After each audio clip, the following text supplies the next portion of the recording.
하나님께서 주의 종 사무엘 선지자에게 이제 내가 사울 왕의 시대를 접고 이스라엘 나라의 제2대 왕을 새로 세우고자 한다. 너는 뿔로 만든 기름병에 기름을 담아서 내가 너에게 지시하는 곳으로 가라 하셨습니다. 그래서 사무엘이 하나님의 명을 따라서 유대 땅 베들레헴으로 갑니다.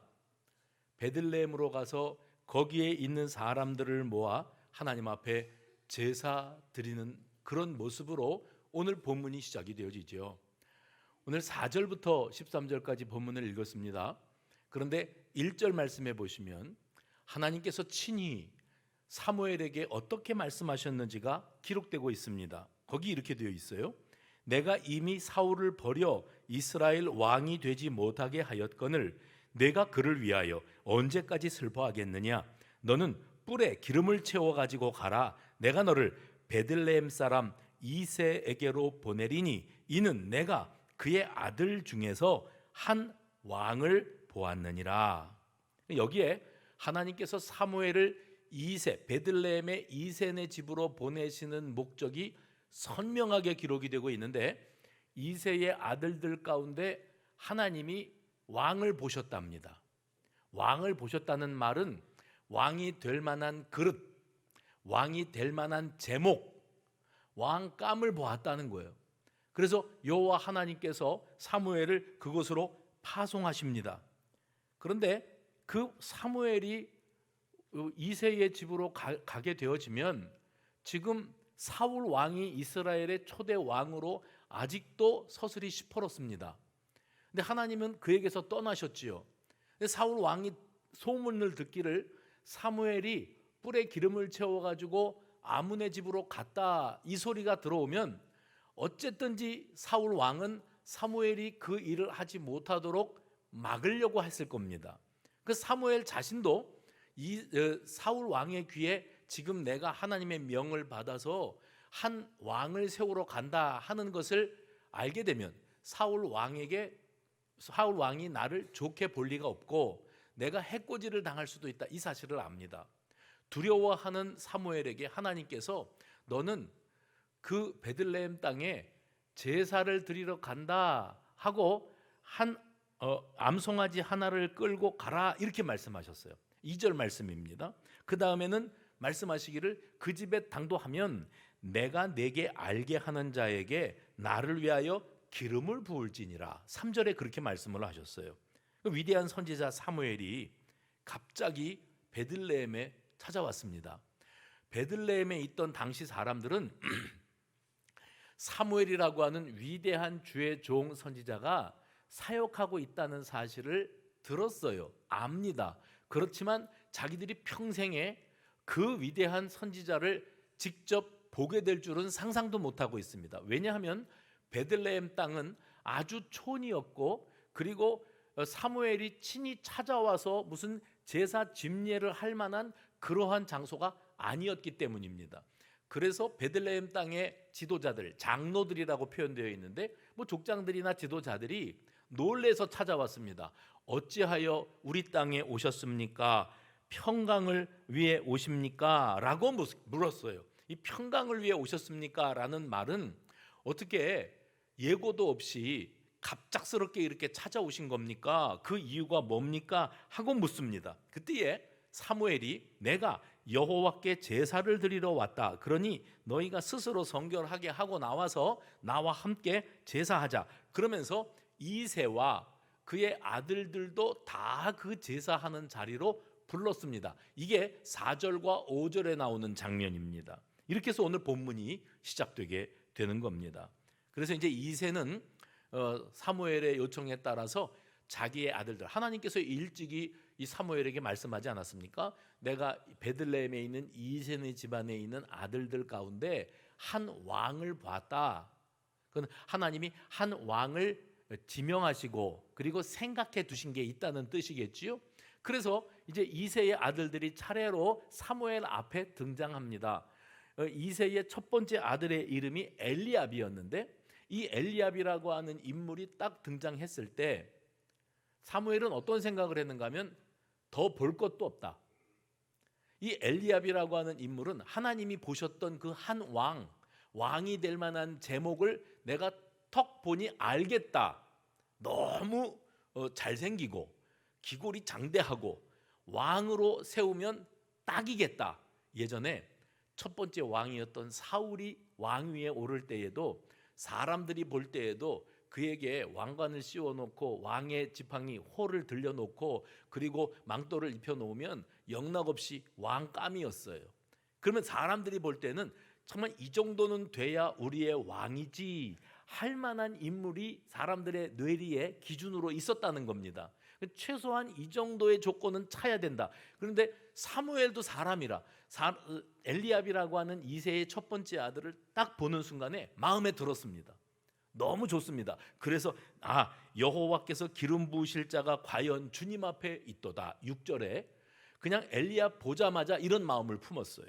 그런데 여러분, 하나님께서 그때에 아주 유명한 말씀을 해주십니다. 여러분이 이 성경 구절을 분명히 들어본 적이 있는데 어떤 상황에서 어떤 사람이 이 소리를 했을까, 어떤 사람에게 하나님이 이런 소리를 했을까의 그 전후 정황을 잘 기억하지 못하는 경우가 있어요. 그런데 기억하십시오. 오늘 우리가 잘 알던 그 구절이 바로 이 상황, 사무엘이 이새의 집으로 가서 그 중에 아들들을 보는데 첫 아들을 보고 마음에 딱 들어서 하나님이 봐두신 왕 제목이 이 엘리압이구나 하는 순간에 하나님이 말씀하셨어요. 그의 키와 용모와 키를 보지 마라. 내가 이미 그를 버렸노라. 내가 보는 것은 사람과 같지 아니하니. 여러분이 읽으세요. 시작. 많이 들어보셨죠? 사람은 외모를 본다. 나는 중심을 본다. 뭐예요? 하나님이 보시는 것과 우리가 보고 판단하는 것은 완전히 판이하게 다릅니다. 우리는 그 속단을 참 잘합니다. 그리고 자기 눈을 믿습니다. 내가 보니까 척 보니까 알겠네. 이 사람이네. 뭐 둘째 셋째 볼 것도 없네. 엘리압, 이 사람이 하나님이 봐두신 그 왕 제목이 맞네. 이렇게 생각하는데 하나님이 아니, 사람은 내가 보는 것과 너희들이 보는 것은 달라.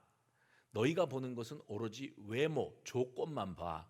나는 외모, 겉모습보다는 그 사람의 중심, 진심, 본심, 됨됨이, 인간 됨됨이를 보시고 신앙을 보시고 그 사람의 진실함을 먼저 꿰뚫어 보시는 분이 우리 하나님이신 줄로 믿으시기를 바랍니다.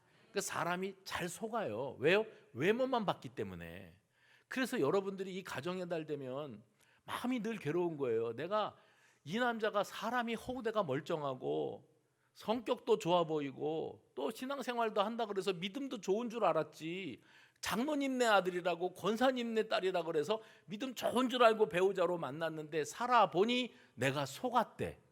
속은 게 아니고 내가 눈에 뭐가 씌어서 그랬어요. 근데 이제는 되돌릴 수도 없어. 근데 기억하십시오.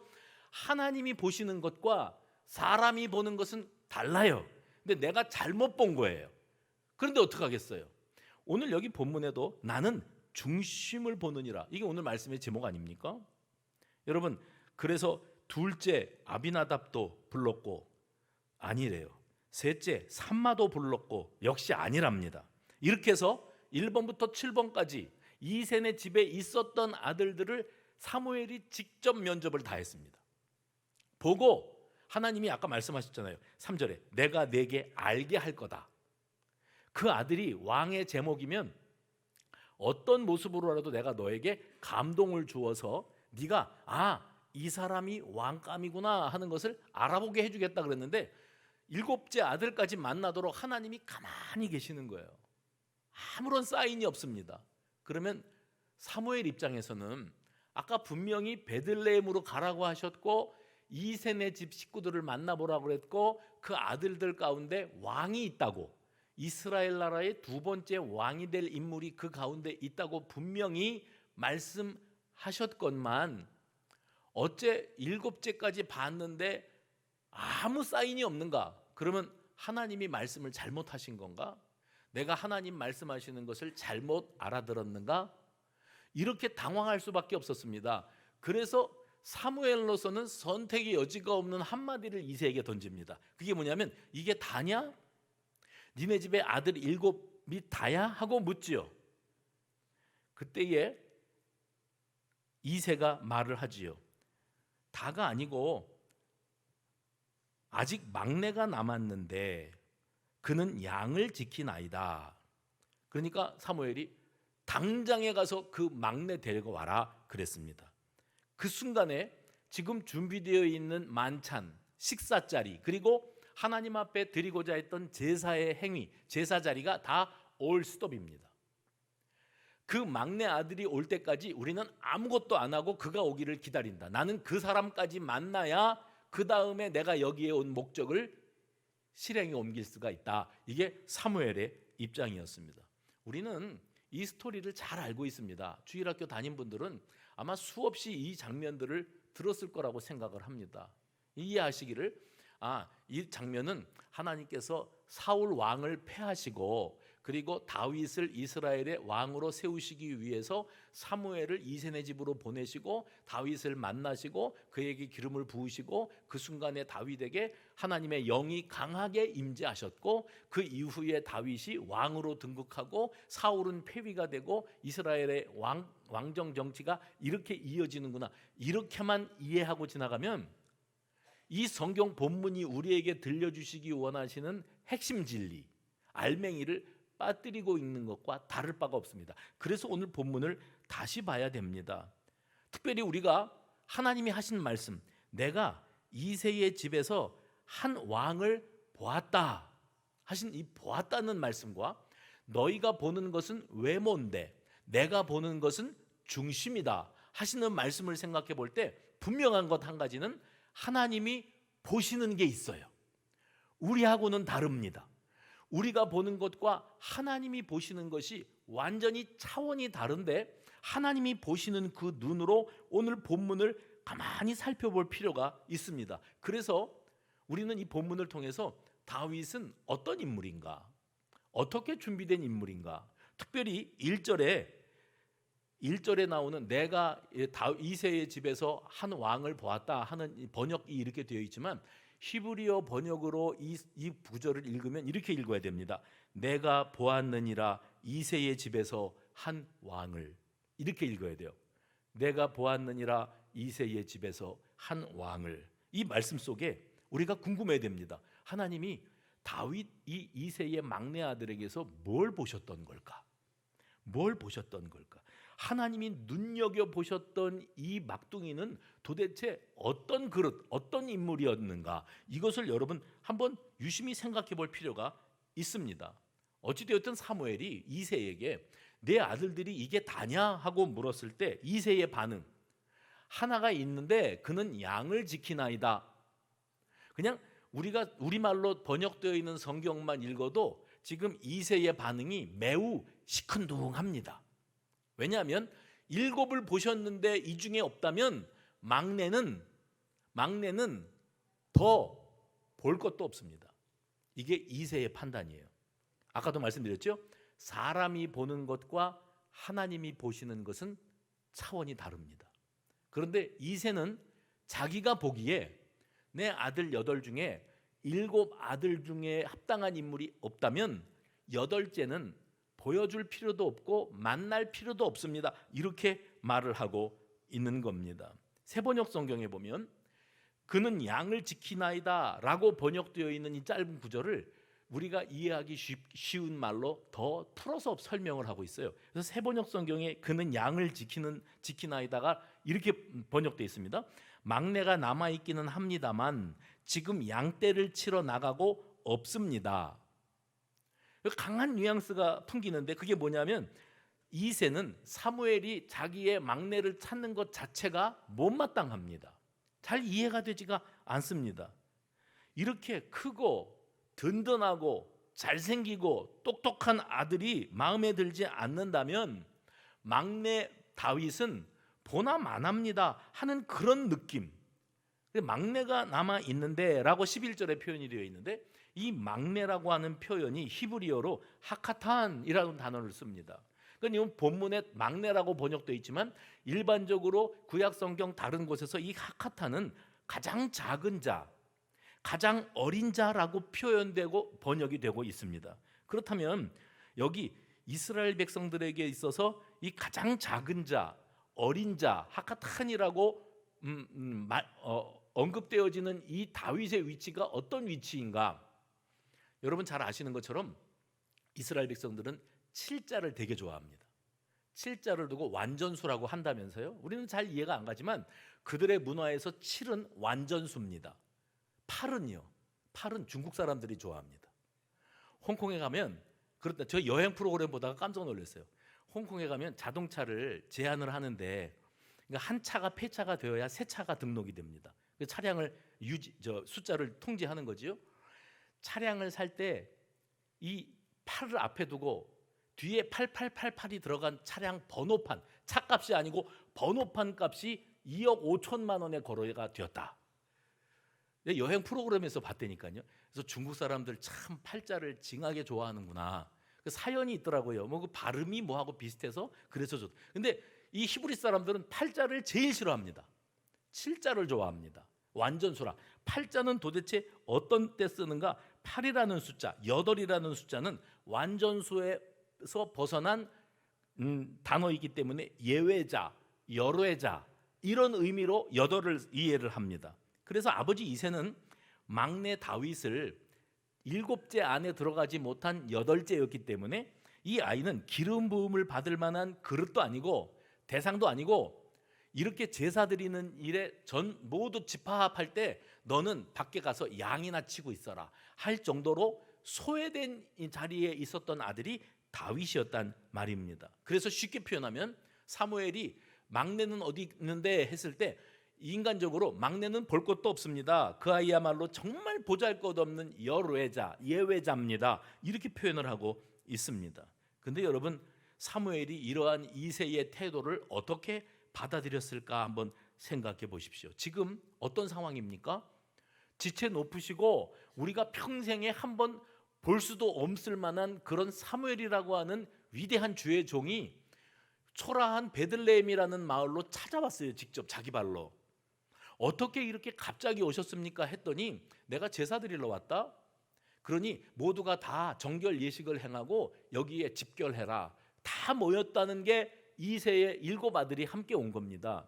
그때에 이 중요한 자리에 이 중요한 제사의 자리, 예배입니다. 제사의 자리에 참여시키지 않아도 된다고 여길 만큼 대수롭지 않게 여김을 받았던 아들이 다윗이었습니다. 그러니까 이새 입장에서는 걔는 만나보실 것도 없습니다. 별것도 아닌 아이입니다. 사무엘은 뭐라고 그럽니까? 아니다. 그 아이가 제일 중요하다. 그 아이를 데려와라. 대신방을 하는데 신방 보고서가 저한테 들어오거든요.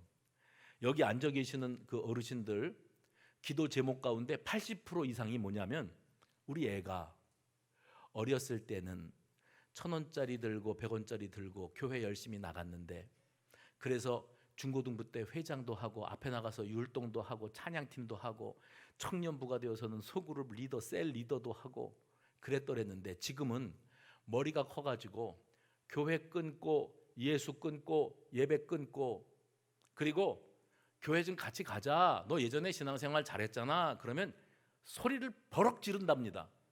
지금 여기 해당되시는 분들이 제가 보이는데요. 소리를 버럭 지른답니다. 아, 내일은 내가 알아서 할 테니까 좀 가만 계시라고. 내가 알아서 한다고. 그 소리를 들으면 요새 부모들은요, 애들 눈치 보고 살거든요. 애들이 그렇게 화를 버럭 내면 깨갱합니다, 부모들이. 우리 교회에서도 기세가 좋은 집사님 계시는데 군인 출신이고 기세 좋은데 내가 그 집 행사 갔다가 깜짝 놀랐어요.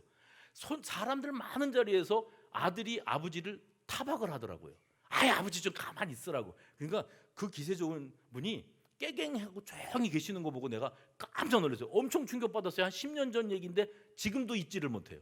왜요? 부모들이 왜 자식 키워놓고 꼼짝을 못합니까? 자식들한테. 그 부모들한테 대드는 거예요. 특별히 신앙생활에 대해서 왈가왈부하지 말라는 거예요. 내가 알아서 하겠다고. 그래서 기도 제목만 써놓습니다. 이제는 이것들이 머리가 컸다고 나한테 대들고 말을 안 듣습니다. 교회를 다녀야 되는데, 예배 회복해야 되는데 언제나 돌아올라는지 나는 그냥 기도할 뿐입니다. 하나님의 자녀라면 때가 되면 돌아오겠지요. 다만 내 간절한 소망은 내가 눈을 감고 하나님 나라로 떠나가기 전에 이 아이가 교회 나오는 거 보고 눈을 감았으면 소원이었겠습니다. 이게 80% 이상 되는 부모들의 기도 제목이에요. 해당되시는 분들 계시죠? 속은 상하는데 말은 안 먹어주고 도무지 신앙이 안 들어가는 거예요. 신앙의 대가 끊길 겁니다. 이제 아마 부모들이 이런 신앙을 가지고 있어요. 확신, 뭐냐면 얘는 내가 죽는 날까지 교회로 안 올 거다. 신앙생활로 안 돌아올 거다. 예전에 그렇게 교회는 열심히 부지런히 들락거렸지만 얘는 예수 끊고 교회 끊고 믿음 버리고 세상 길로 갔다. 이제는 안 온다. 그런 믿음으로 사는가 봐요. 여러분 기억하십시오.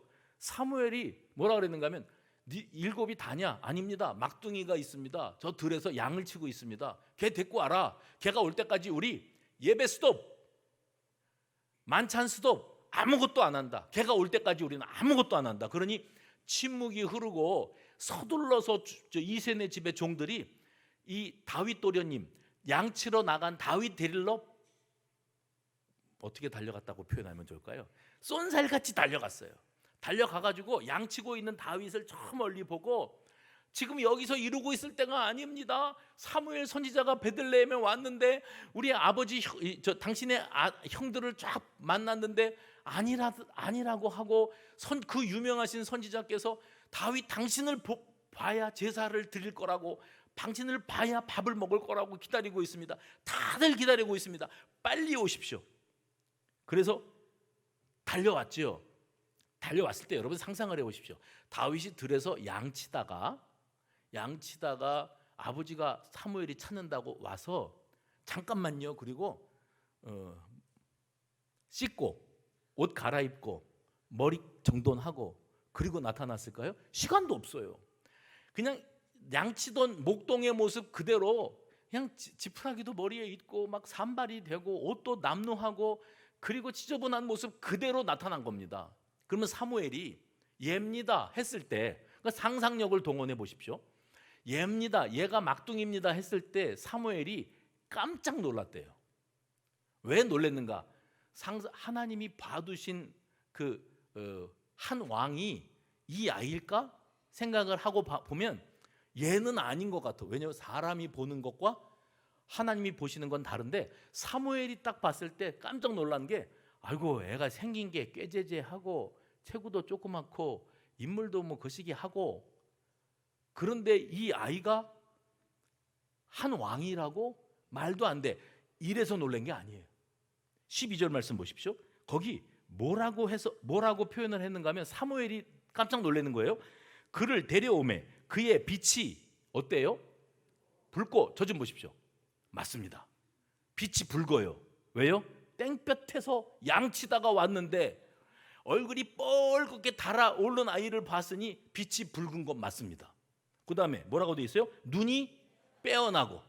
눈이 빼어나다는 거는 뭘 뜻하는가 하면 총기가 있다는 거예요. 제가 우리 교회 권사님 한 분, 여기 앉아 계시기 때문에 조심스럽긴 한데, 우리 권사님 한 분을 보면 이분이요 고생을 참 많이 하셨어요. 남편 때문에 고생 너무 많이 하셨어요. 자식들 뒷바라지하고 너무 고생 많이 하셨어요. 지금도 자식들 뒷바라지 하느라고 고생 많이 하고 사세요. 근데 권사님 기도 받는 것을 너무 좋아하셔요. 그래서 나 또 급한 일이 생겼으니까 기도 좀 해주세요. 그러고 거리는 꼬부라지고, 그리고 항상 병이 온몸이 다 병원이라 온몸이 다 병원 아파요. 아파갖고 오시면 제가 보면 막 안쓰러워요. 그래서 그래요 권사님 기도합시다 그러는데 그 권사님 보면은요 눈빛이 살아있어. 여러분들하고 달라. 여러분들은 맛이 갔어. 그 권사님은 눈이 반짝반짝해. 그때 제가 뭐를 느끼냐면 이분의 이 눈빛은 뭐냐면 그만큼 치열하게 살아온 거예요. 너무 시달리고 고생하고 몸 안 아끼고 일하고 그래갖고 눈빛이 반짝반짝해요. 몸은 병들었는데. 다윗을 봤을 때 얼굴이 붉고 벌겋게 달아올랐다니까요. 땡볕에 선크림도 없었다니까요. 그리고 눈이 빼어나고 총기가 있을 만큼 시달리고 고생 많이 했어요. 이건 이해가 됩니다. 근데 12절 마지막에 보면 뭐라고 되어 있냐면 얼굴이 아름답더라. 다윗이 얼굴이 아름다워서 깜짝 놀랐답니다. 사무엘이. 그 다윗이 얼마나 잘생겼을까? 그거는 실제로 사람이 인물이 출중해서가 아니고 하나님이 한 왕이 될 인물을 눈여겨보고 계셨는데 사무엘이 다윗을 보는 순간, 잘 들으세요, 사무엘이 막 양치다가 뛰어온 다윗을 보는 순간 하나님이 보시는 눈으로 다윗을 봤습니다. 그러니까 이 아이가 아름답게 보이는 거예요. 얼굴이 하나님이 그렇게 귀하게 보고 계시는 거예요. 여러분이 볼 때는 교회도 안 다니고 예수 끊고 교회 끊고 믿음 버리고 세상 길로 나가서 지 하고 싶은 짓 다 하고 살아가는, 그래서 다시는 교회에 돌아올 것 같지 않은, 그냥 엄마로서 한숨만 푹푹 나오게 만드는 그런 아이가 여러분의 집 안에 있다고 할지라도 하나님은 그 아이가 제일 중요하다. 그 아이를 데려다 놔라. 그 아이가 올 때까지 예배는 없다. 만찬도 없다. 그거예요. 그러니까 여러분, 우리 애가 교회를 안 다니는데 오늘 자녀 초청주일이다, 한번 가자, 가주라. 그런데 안 와요. 오신 분들은 잘 오셨어요. 한번 가주지 뭐. 죽은 사람 소원도 들어준다는데 이래가면서 와준 사람들은 잘하신 거예요. 효도하신 거예요. 그런데 그래도 안 와. 사명을 가지고 안 와. 한 번 와줄 법한데. 그런데 하나님은요, 야, 걔 참 독하네, 이제 진짜 이 예배에 안 올라는가 보다. 이게 아니고 하나님은 그 사람을 아름답게, 귀하게, 꼭 내가 만나야 될 사람이라고 얘기하고 계시는 거예요. 그래서 저는 어떻게 다윗이 아름다울 수가 있었을까를 생각해 보다가 중요한 단서를 하나 찾고 말았어요. 그게 뭐냐면 출애굽기 1장과 2장입니다. 출애굽기 1장, 2장은 이제 창세기를 마무리 짓고 야곱이 누구예요? 야곱은 이스라엘이라는 새 이름을 받았던 사람입니다. 그러니까 이스라엘 민족의 조상이지요. 야곱이 자기 아들들, 식솔들을 데리고 애굽으로 집단 이주합니다. 이집트로. 그때 이집트의 총리 대신이 요셉이었잖아요. 요셉 덕분에 이스라엘 백성, 이스라엘의 후손들, 야곱의 자손들이 애굽 땅에 와가지고 자리를 잡고 살아가는데, 역사가 지나가고 왕들도 수없이 바뀌면서 요셉이 우리 애굽 사람들을 어떻게 잘 다스려서 먹고 살게 해줬는지에 대한 고마움을 잊어버려요. 그리고 세월이 흐르고 흘러서 파라오, 애굽의 왕이 의아한 게 있습니다. 뭐냐면 우리 애굽 사람들은 자식을 안 낳아. 오래 후에 이제 한국 사람들이 그럴 것 같은데 자식을 안 낳아, 당초에. 그래서 인구가 감소되고 너무 위기 상황을 느끼는데 굴러 들어온 돌인 이스라엘 히브리 사람들은 애들을 쑥쑥 잘라. 그래갖고 민족이 번성하는 거예요. 그러니까 위기의식을 느끼죠. 이게 이 숫자 싸움을 하게 되면 나중에 우리 애굽 사람들, 주인이 굴러 들어온 히브리 사람들에게 밀리게 생겼다. 그래갖고 왕이 어떤 조치를 내렸는지 아시죠? 산파들에게 히브리 여인이 출산을 하려고 그러면 가서 아이가 딸이면 살려두고 아들이면 거기서 그냥 죽여버려라. 그리고 사산을 했다고 말해라. 그랬는데 그 계획이 이행되지 않습니다. 왜냐하면 이 산파들이 이렇게 말하죠. 히브리 여인들은 워낙에 건강해갖고 이 아이를 받으러 달려가면 벌써 애가 나와 있어. 그래가지고 이 감당이 안 됩니다. 그러니까 이 파라오가 어떻게 전략을 바꾸는가 하면, 그러면 이 히브리인들에게 명령을 내리는 거예요.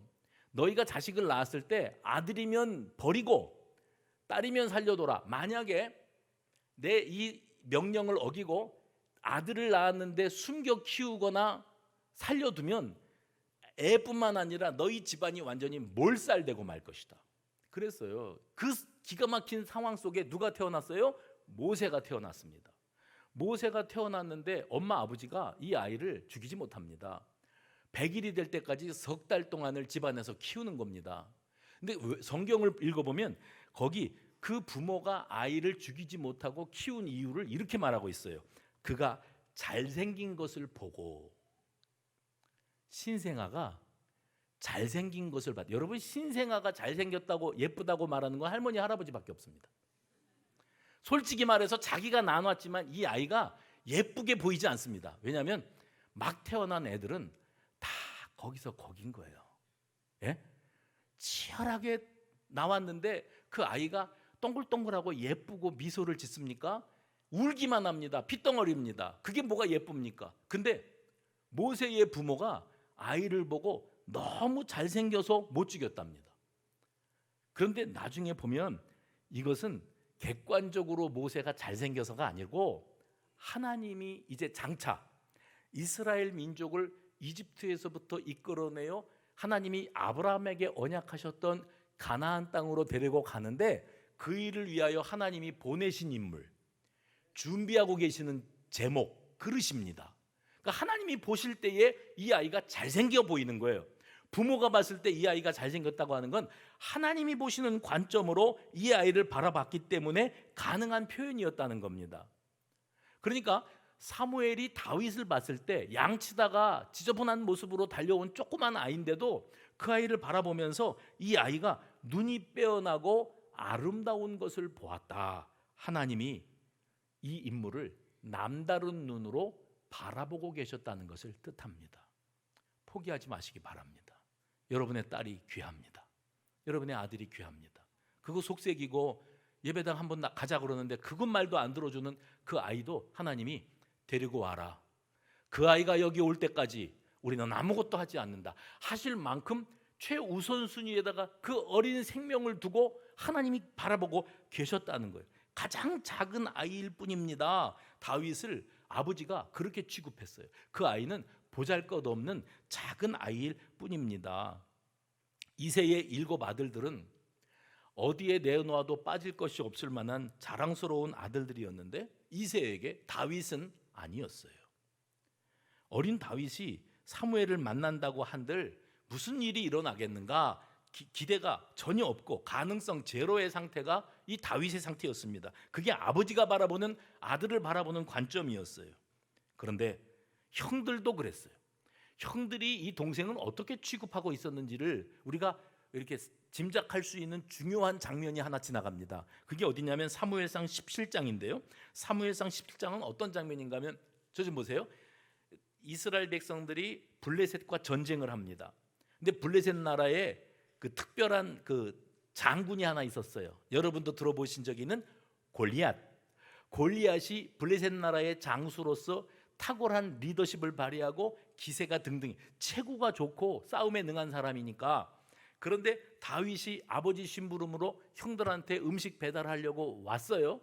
그러면 지금 골리앗은 기세가 등등하고 나와라, 누구 한 사람 대표주자 뽑아서 내보내자, 우리 1대1로 맞짱을 뜨자 이러고 있는 마당에 조그만 다윗이 아버지 심부름으로 형들 만나러 왔는데 형이, 특별히 큰 형 엘리압이 막둥이가 아버지 심부름으로 찾아왔는데 그 동생을 보자마자 하는 소리가 뭐였는가 하면 이렇게 말합니다. 사무엘상 17장 28절, 그가 다윗에게 노를 바라여 이르되 네가 어찌하여 이리로 내려왔느냐? 들에 있는 양들을 누구에게 맡겼느냐? 나는 내 교만과 내 마음의 완악함을 아노니 내가 전쟁을 구경하러 왔도다. 참 성경은 표현을 아주 점잖게 합니다. 그러니까 우리가 이해하기 쉬운 리얼한 표현을 하자면 너 여기서 뭐 하는 거야? 양 떼는 어떡하고? 너 지금 아버지 핑계대고 전쟁 구경하러 왔지? 사람이 죽어나가는 이 피비린내 나는 전쟁터가 장난인 줄 아냐? 너 죽으려고 작정했어? 빨리 집에 가. 빨리 집에 가서 양이나 쳐. 이게 형들의 반응이었어요. 그건 뭐를 말하는가? 저는 이 장면을 묵상하면서 엊그저께 봤던 신문의 칼럼, 어떤 목사님이 쓴 칼럼이 떠오르더라고요. 그건 뭐냐면 우리 민족은 유난스럽게 자식을 키울 때 타박을 한대요. 타박. 그래서 야, 너는 가만히 있어. 너는 입 다물고 가만히 좀 있어. 네가 뭘 안다고 그래. 이거는 일상이고요. 그 목사님이 예를 든 게 뭐냐면 애가 이렇게 컵에다가 물을 가득 담았는데 아서라 마라, 이거 언니 시켜라, 엄마가 할게, 이게 아니라 애가 이렇게 들고 가면 말리다가 너 그거 그러다가 쏟는다, 엎은다. 저는 그 결혼식장 있어갖고 뷔페 식당 가면 아기들이 엄마 따라서 그 접시 있잖아요. 뷔페 접시. 그거 들고 음식 담는 거 보면 아슬아슬해요. 들고 걸어가는 것도 저러다가 제가 엎은다 저거 엎을 텐데 왜 이렇게 부정적인 생각만 들더라고요. 사고가 날 것 같아. 근데 이거 들고 가는 아이한테 부모가 그러는 거야. 엎은다. 너 그거 쏟으면 안 돼. 근데 쏟는다고 얘기해서 조심해 조심해. 근데 쏟았어. 쏟았으면 그 다음에 대사를 말해보세요. 그래 내 뭘 했냐. 내 그럴 줄 알았다. 네가 하는 게 뭐 다 그렇지 뭐. 애들이 자전거를 타요? 아니면 길을 걸어가요? 조심해라. 넘어진다. 다친다. 무릎 깨진다. 그러다가 달랑 걸려 넘어졌어. 엎어졌어. 애들은 희한해요. 그렇게 해서 탁 엎어지면 우는 게 아니고 한 템포 쉬고 생각해 보고 주변을 살피고 그 다음에 왕 터집니다. 그러면 부모가 하는 말이 아이고 내가 조심하라고 그랬지. 내가 그럴 줄 알았다니까. 아이고 얘는 맨날 이렇게 말썽이야. 그런 소리만 한다는 거예요. 그 목사님이 그 칼럼을 쓰시기를. 그러면서 그분이 하는 얘기가 뭔지 아세요? 왜 우리 애들은 물을 쏟으면 안 되지요? 왜 우리 애들은 넘어지면 안 돼요? 왜 사고를 치면 안 돼요? 다치면 안 돼요? 실패하면 안 돼요? 큰일 나요. 그러니까 애들이 우리도 그렇게 컸고 우리 애들도 그렇게 키우기를 위축되는 거예요. 나는 대형 사고를 치면 안 된다. 나는 물을 엎어도 안 되고 실수를 해도 안 되고 성적이 떨어져도 안 되고 취업이 안 돼도 안 되고 때가 되면 척척 만나서 가정을 이루어야 되는데 그거 안 돼도 안 되고 그게 안 되면 다 좌절이고 다 실패고 나고자예요. 왜 우리 아이들은 그렇게 키우냐는 거예요. 사람이 살다가 실수도 할 수 있고 실패도 할 수 있고 그런데 쓰러지면 안 됩니까? 쓰러진 다음에 일으켜주면 안 됩니까? 털고 일어나면 되는 거지. 왜 우리는 애들을 그렇게 이렇게 쪼여요? 왜 실패를 허용하지 않는 문화 속에서 키울까요? 그러다 보니까 애들이 위축되고 눈치 보고 기죽어서 사는 아이들, 그런 아이들을 우리가 양산하고 있다는 거예요. 그래서 세상에 내놓아도 당당하고 나름대로의 은사가 있고 쓰임새가 있는 아이인데 왜 그 아이들을 그렇게 주눅을 들여서 키웠느냐는 거예요. 우리 아버지 선생님이었어요. 학교에 가면 우리 아버지가 6학년 학년 주임, 우리 담임 선생님 4학년 학년 주임, 선생님이 내 성적표 양무리가 가득하고 딱 들고 저를 오라 그러더니 니네 아버지가 내 앞에 앉아 계시다. 책상을 마주보고 앉아 계신대요. 근데 선생님 아들이, 저는 평생에 선생님 아들은 공부를 잘해야 된대. 그거하고 무슨 상관이 있습니까? 내가 머리가 나쁘고 내가 공부 쪽이 아닌데 선생님 아들인 나는 공부를 잘해야 된대. 그게 엄청 피곤하고 힘든 일이었어요. 저는 우리 아들 셋을 키우는데 애들이 목사 아들로 살아가는 것이 너무 미안해. 저는 그래도 나름대로 풀어서 키운다고 키운 겁니다. 그런데 이 아이들이 목사 아들은 항상 성령 충만하고 천사급은 돼야 되고 어디에 가서나 기도합시다 이래야 됩니까? 근데 그런 스트레스를 받는 거예요. 꼭 그래야만 된다는 법은 없는 건데 딱 제가 오늘 다윗이 아버지한테 소외감 느끼고 형들이 구박하고 하는 모습을 보면서 딱 그 서사가 신데렐라 서사가 보이더라고요. 서럽잖아요. 외롭잖아요. 들판에서 양이나 치고, 그런데 그 아들이 등장했을 때 하나님이 사무엘에게 사인을 주세요. 이가 그니 일어나 기름을 부으라. 12절에 이가 그니 누구예요? 얘가 왕감이래요. 얘가 왕이래요. 그렇게 해서 기름을 부으라고 그랬어요. 그러면 여러분, 다윗이 들판에서 양치는 목동하다가 지금 기름 부음을 받고 왕으로 이제 인정함을 받게 되어지는데, 들판에서 짐승을 키울 때의 그 다윗의 모습이 어떠한 삶이었을까? 아까 제가 눈이 반짝반짝했다, 총기가 있다 그렇게 표현을 했는데, 어린 다윗이 지금 골리앗 때문에 이 히브리 군사들이 기세가 꺾이고 사시나무 떨듯 하고 있다는 소식을 듣고 사울 왕에게 가서 저를 내보내 주십시오. 제가 한번 맞붙어 보겠습니다 하고 얘기를 하니까 사울이 기가 막힌 거예요. 이 쬐끄만 게 뭘 하겠다고. 그때 사울 왕을 설득하느라고 다윗이 했던 말이 있습니다. 그게 뭐였는가 하면 사무엘상 17장 34, 35절. 주의 종이 아버지의 양을 지킬 때 사자나 곰이 와서 양떼에서 새끼를 물어가면 내가 따라가서 그것을 치고 그 입에서 새끼를 건져내었고 그것이 일어나 나를 해하고자 하면 내가 그 수염을 잡고 그것을 쳐 죽였나이다. 저 보내셔도 됩니다. 제가 이런 전적이 있는 사람입니다 하고 말하느라고 지금 허풍 떤 겁니까? 아니요. 진짜 있었던 일을 말하고 있는 겁니다. 다윗은 들판에서 그야말로 치열한 삶을 살아내야 했습니다. 하나님이 그 가운데에서 다윗과 함께 하셨고 이겨낼 수 있는 능력을 그에게 주셨어요. 인간적으로 보면 아버지도 나를 양이나 치는 것으로 여기시고 형들도 나를 타박하고 구박하고 인간 취급을 안 하는데, 그런데 얼마나 서러워요. 얼마나 외롭습니까? 그 외로움 때문에 다윗이 들판에서 대화도 통하지 않는 양들하고 대화하고 그걸 바라보면서 양들 풀 뜯는 거 바라보면서 노래하고 시를 짓고 그러면서 그 외로움과 고독의 현장을 살아내는 방법을 스스로 터득했던 사람입니다. 그것은 곧 뭐였는가 하면 하나님과 동행하는 길. 해봅시다. 하나님과 동행하는 길. 하나님과 동행하는 비결을 그가 스스로 터득해서 하나님이 지금 이 들판에 나와 함께 하시면 외로울 것도 없고 서러울 것도 없다. 나는 하나님이 붙들고 가신다.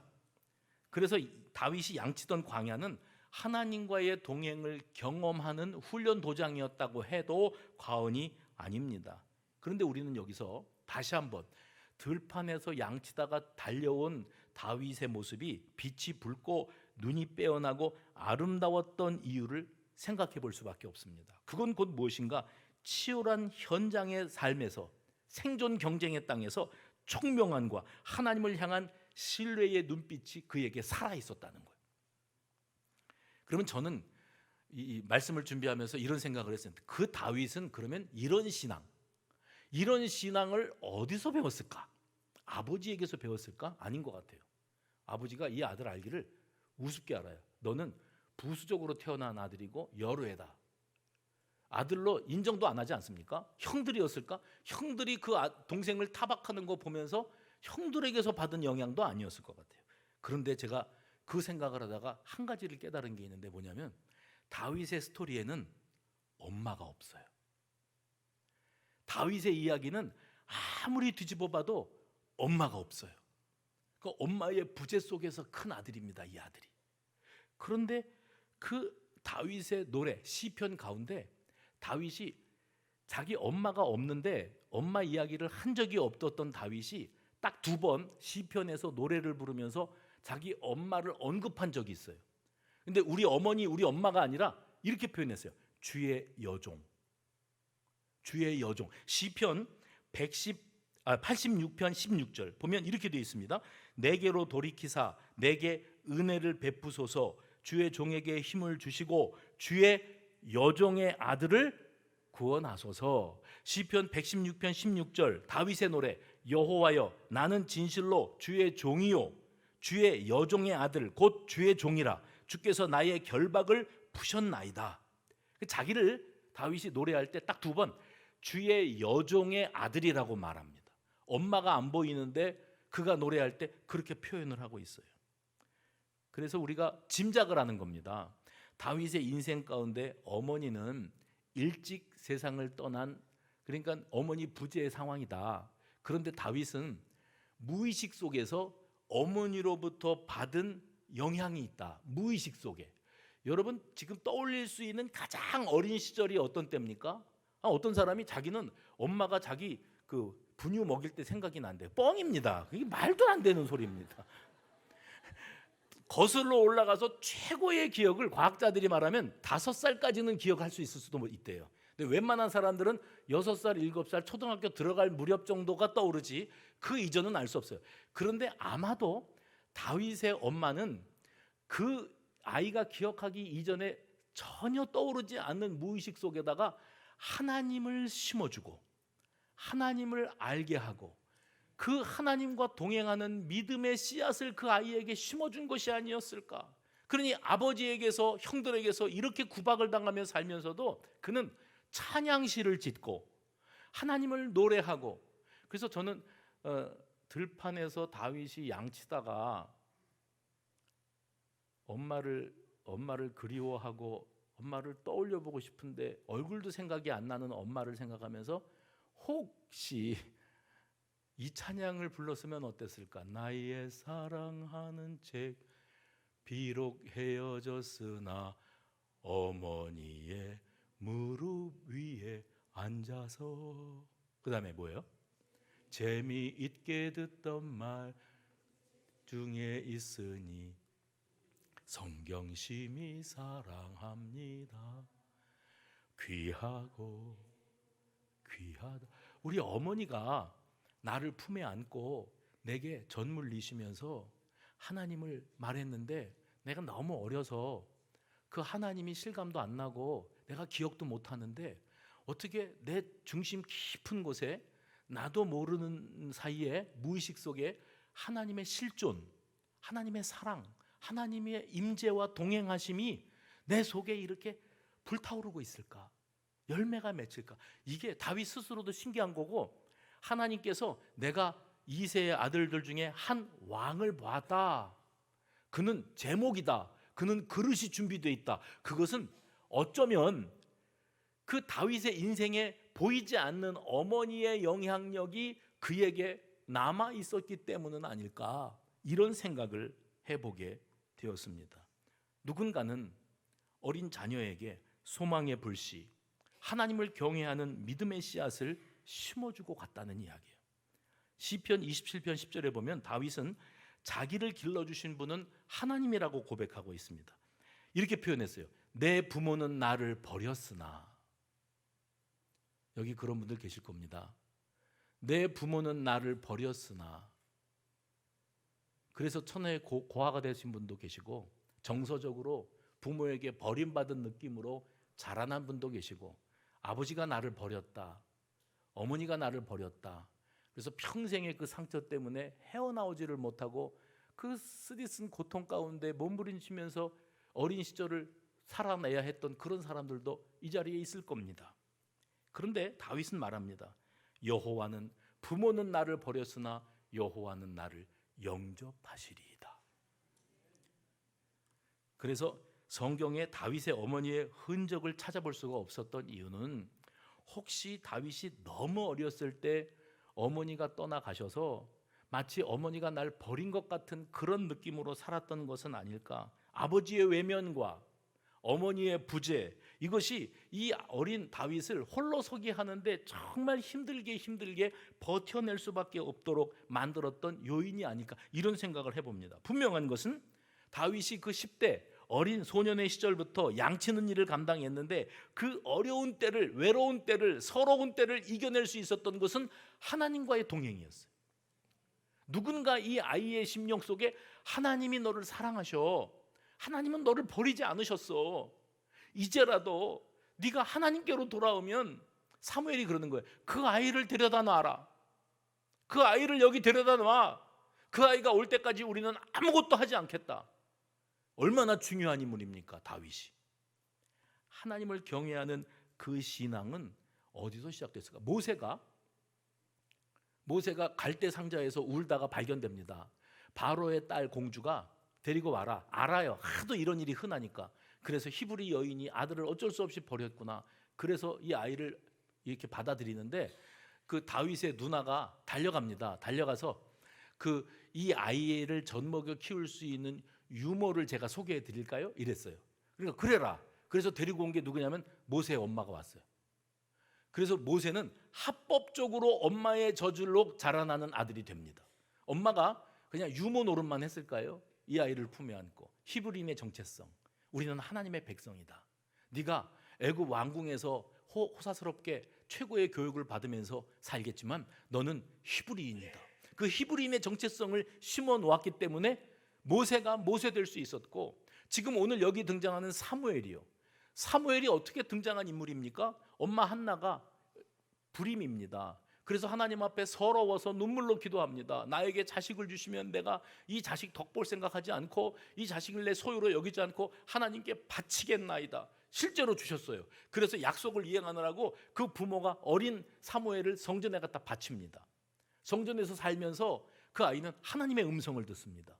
제사장도 못 듣는 하나님의 음성을 생생히 듣고 하나님과 소통, 교통하는 그런 신앙으로 성장해서 위대한 사무엘이 되었던 겁니다. 오늘 여기 다윗도요, 아버지도 형들도 그를 알기를 우습게 알고 소외된 인생을 살아가지만 그의 내면 깊은 곳에 엄마가 씨앗을 뿌려놓고 간 하나님을 경외하는 믿음, 하나님과 동행하는 신앙이 자리 잡고 있었어요. 여기서 우리가 이 말씀을 다시 묵상합니다. 사람은 외모를 보거니와 나 여호와는 중심을 보느니라. 그러니까 하나님이 여러분의 자녀들의 중심을 보고 계세요. 그리고 그 아이 데리고 와라.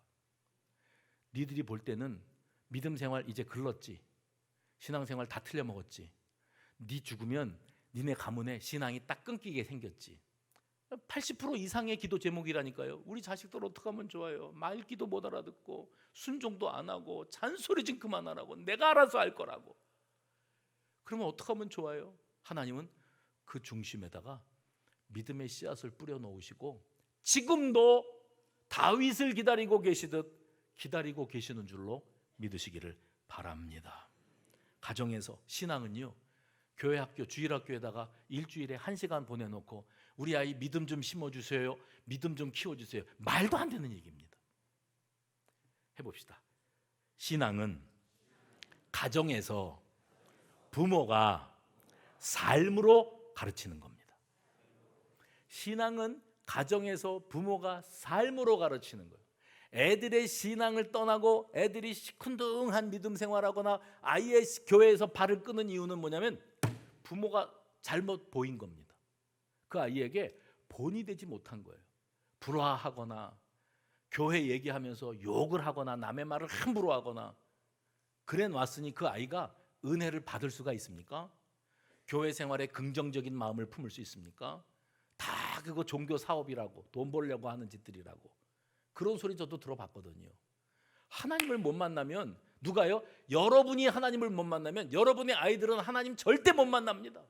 그래서 무서운 거예요. 신앙은 가정에서 부모가 삶으로, 신앙은 가정에서 부모가 삶으로, 그래야 이 아이들이 신앙을 승계하고 나 없어도 나보다 더 견고한 신앙을 가진 내 아들, 딸이 신앙의 명문가를 세워갈 수가 있게 되어지는 겁니다. 오늘 이 다윗의 이야기를 묵상하면서 하나님이 다윗의 무엇을 보고 계셨을까? 저는요, 이 말씀만 드리고 마칠게요. 여기다 써놨어요. 총명해서 공부를 잘하는 아이, 달란트가 많아서 탁월한 아이, 누가 봐도 크게 될 아이, 성품이 좋고 그릇이 큰 아이, 그런 아이가 되는 것. 그러니까 여기에 나오는 이것을 다 합친 것보다 더 시급하고 중요한 게 한 가지 있는데, 그게 뭐냐면 여러분의 자녀가 예수님을 닮은 아이. 똑똑하고 공부 잘하고 대기업에 취업하고 시집장가 잘 가는 것보다 더 중요한 것은 하나님 제발 우리 아이가 예수님을 닮아가게 하옵소서. 오늘 그 기도가, 그 기도 제목이 그렇게 바뀌는 은혜로운 날이 되시기를 주의 이름으로 축원합니다.